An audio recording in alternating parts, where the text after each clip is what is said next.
Se você já navegou por rios escuros, daqueles em que a água parece um espelho feito de tinta, talvez tenha sentido aquele silêncio pesado, o tipo de silêncio que aperta o ar e faz a pele arrepiar sem motivo. É ali, nesse vazio profundo entre a mata e a água, que muitos ribeirinhos afirmam ouvir o nome dela, a cobra grande. Aqui é o Mitos e Medos, e hoje você vai conhecer a história por trás da entidade mais antiga, mais temida e mais respeitada de toda a Amazônia. Uma lenda que atravessa séculos, povos e cidades, e que continua viva, observando quem entra em suas águas. A cobra grande também é chamada de boiúna, boitatá, ou até cobra norato, dependendo da região. Mas o nome pouco importa. O que realmente importa é o que ela representa. Dizem que suas escamas são negras como noite sem lua, mas brilham quando a água toca a luz. Um brilho suave, quase hipnótico, como se cada escama fosse um fragmento do próprio rio. Os mais antigos contam que seu corpo é tão descomunal que se estende por quilômetros. Ela atravessa igarapés inteiros, abraça margens, contorna aldeias.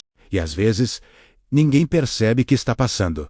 Mas seus olhos, esses são impossíveis de ignorar. Dois faróis vermelhos, que surgem na escuridão como brasa viva. Não piscam, não tremem, apenas observam.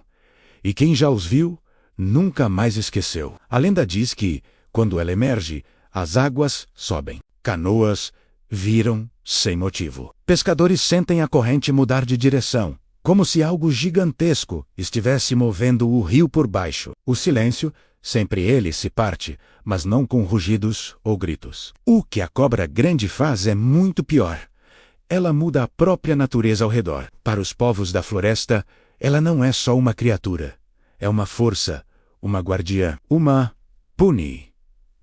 Afinal, esse mito nasceu muito antes de qualquer cidade existir. E para os primeiros habitantes da Amazônia, a cobra grande tinha um papel claro: proteger o que é sagrado, proteger a mata, proteger os espíritos da floresta, proteger o rio e punir aqueles que ousam ferir aquilo que mantém a vida. Não é à toa que muitos dizem que a cobra grande não caça inocentes. Ela caça culpados. Existem histórias de pescadores que entraram em locais proibidos, cortaram árvores sagradas ou desrespeitaram a natureza menos e desapareceram. Sem deixar rastros, não houve gritos, não houve luta. Apenas silêncio e uma canoa vazia balançando sozinha no meio da água. Mas há detalhes dessa lenda que poucas pessoas conhecem, partes que raramente são contadas para quem vem de fora. Algumas comunidades afirmam que a cobra grande tem a capacidade de assumir forma humana, não por maldade, mas para observar, para caminhar entre as pessoas, ouvir suas intenções, sentir quem respeita a mata e quem pretende destruí-la. Dizem que ela parece como uma mulher alta, de cabelos compridos e negros como o rio profundo, com olhos que parecem refletir luz, em vez de recebê-la. Outras versões contam que ela dorme sob cidades inteiras. Sim, sob a terra. E, quando se mexe durante o sono, provoca tremores que ninguém consegue explicar. Para quem acredita, não são falhas da natureza. São sinais, avisos. Mas o detalhe mais perturbador é um som. Não um rugido, não um chiado, mas um barulho que ninguém no mundo natural deveria produzir. Água correndo ao contrário. É o som que antecede sua aparição.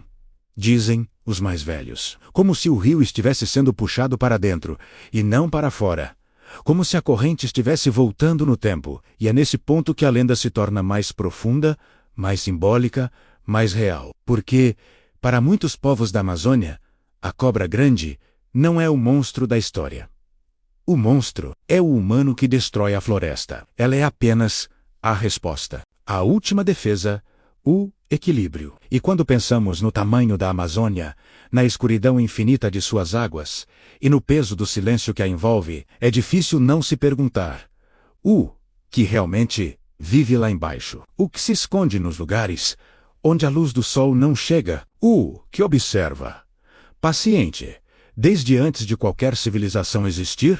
A atmosfera da cobra grande é sempre a mesma: calor úmido, silêncio espesso, água escura.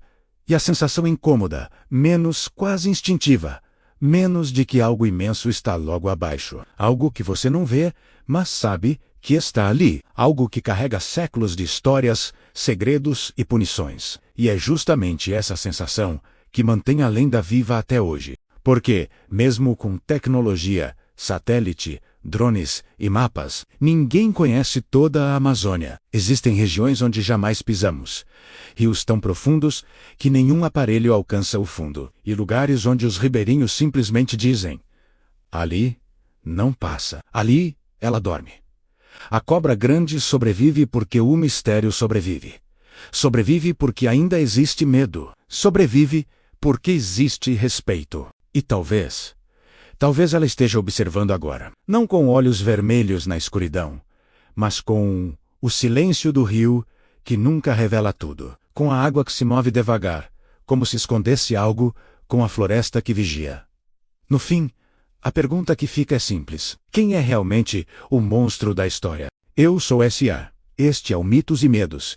E se você gosta de lendas brasileiras profundas, misteriosas e carregadas de atmosfera, inscreva-se, deixe seu like e conte nos comentários. Você acredita que a cobra grande ainda está lá, observando?